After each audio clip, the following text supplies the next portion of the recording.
Et nous faisons le point sur les derniers développements au Bénin. Le président Patrice Talon serait donc à présent en sécurité selon des déclarations de son entourage à l'AFP. L'armée aurait repris le contrôle. Des coups de feu avaient été signalés en début de matinée à Kanguézo, à proximité de son domicile. Et à la télévision publique, des militaires avaient annoncé démettre de ses fonctions donc Patrice Talon. L'ambassade de France avait immédiatement appelé ses ressortissants à rester chez eux, mais apparemment donc le coup de force s'est arrêté à la télévision publique. C'est ce que nous allons voir avec une journaliste béninoise qui se trouve sur place. Bonjour, je vous remercie beaucoup de nous aider à y voir plus clair. Est-ce que c'est le cas d'ailleurs pour vous aussi depuis Cotonou? Est-ce que la situation est plus claire à 11h32 du matin?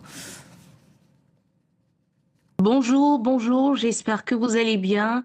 Et effectivement, selon les nouvelles que nous avons eues très tôt ce matin, les putschistes, un groupe de militaires, sont apparus ce matin à la télévision publique pour annoncer qu'ils avaient démis de ses fonctions le président Patrice Talon et qu'ils prenaient le contrôle du pays avec à sa tête le général Tigri.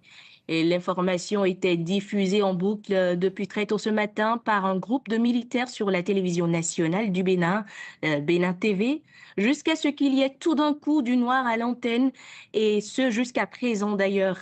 Et dans la foulée, l'entourage du président Talon a affirmé que le président était en sécurité et que l'armée béninoise régulière, nous allons dire, serait en train de faire ce qui est de son pouvoir pour reprendre le contrôle. Et on va dire que des témoins ont quand même affirmé, des témoins qui étaient dans les parages du quartier présidentiel ont affirmé que des tirs continuaient et que cela s'entendait dans le quartier présidentiel. La riposte continue, le climat est tendu, des barrages un peu partout à Kadjeon surtout. La circulation est perturbée selon des citoyens circulant à Cotonou. Et ce qu'il faut retenir est que jusque-là, la situation reste confuse. On ne saurait dire clairement la suite. Oui, donc on comprend qu'on ne peut pas dire encore, on ne peut pas encore affirmer pour l'instant que ce coup d'État a échoué, même si on l'a entendu un peu plus tôt, le ministre béninois des Affaires étrangères a eu des déclarations plutôt rassurantes. Ce sont des événements qui sont encore en cours d'évolution. Comment a-t-on réagi autour de vous? Cette tentative de coup d'État a commencé assez tôt au petit matin. Allô? Oui, vous m'avez perdu apparemment. Est-ce que vous m'entendez à présent?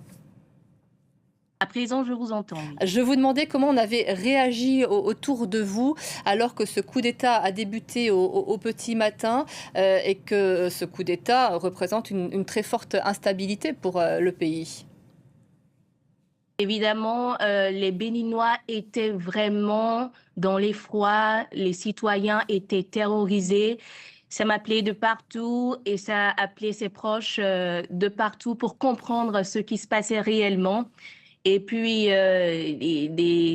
des personnes qui s'inquiétaient pour leurs proches les appelaient pour leur demander de ne pas quitter la maison, de rester à la maison pour ne pas tomber dans des pièges en circulant dans la ville. Donc, clairement, c'était l'effroi, c'était la peur et voilà. On pouvait percevoir ces derniers jours cette instabilité, ce coup d'État qui se préparait, ou est-ce qu'il a pris tout le monde par surprise?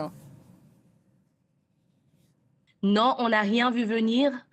Et pour la petite information, moi-même, ce sont les appels qui m'ont réveillée sur le coup. Je me suis demandé ce qui se passait. J'ai allumé la télévision nationale et c'était effectif. Et selon les dernières informations qui me sont parvenues, le pouvoir serait en train de prendre le pas sur les putschistes. Et le porte-parole du gouvernement serait sur le point de prendre la parole pour faire un petit point de ce qui est en train de se passer concernant la résistance.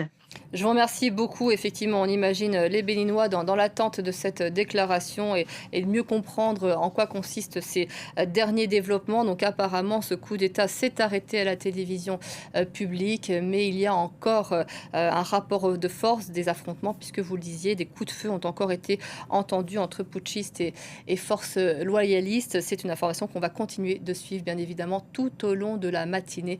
On retrouvera Emmanuel Solji qui est en déplacement. Elle n'est pas sur place actuellement, mais on fera un point avec elle puisqu'elle a pu recueillir de nombreux témoignages. Ce sera à midi. Je vous